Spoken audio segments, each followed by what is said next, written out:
ఏలూరు జిల్లా జంగారెడ్డిగూడెం మండలం లక్కవరం గ్రామ సమీపంలో రోడ్డు ప్రమాదం చోటు చేసుకుంది. బైక్ను ఓవర్టేక్ చేయబోయి కారు చెట్టును ఢీకొట్టింది. దీంతో కారులోని ఓ యువకుడు అక్కడికక్కడే మరణించగా మరో 3 యువకులకు గాయాలయ్యాయి. క్షతగాత్రులను చికిత్స నిమిత్తం ఆసుపత్రికి తరలించారు పోలీసులు. ఘటనపై కేసు నమోదు చేసుకుని దర్యాప్తు చేపట్టారు.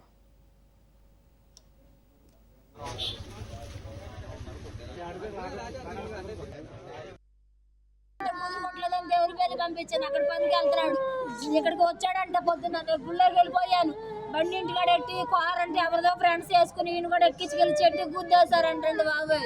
నా కొడుకు నేనుంటే అసలు వెళ్ళలేనండి. నేను ఎంత జాగ్రత్త చెప్తాను, ఎంత జాగ్రత్తగా చూస్తాను, ఎంత భయం ఉండేలాగా చేస్తాను. నేను లేనమ్మో, నాకు అసలు తెలియదమ్మ. నా కొడుకు వచ్చిన సంగతి కూడా నాకు తెలియదు బాబాయ్. నేను అసలు ఉండలేనమ్మో. నా బంగారం అమ్మ చేతికి వచ్చిన కొడుకు బాబాయ్. నేను ఎలా ఏడకుండా ఉండలేనమ్మా.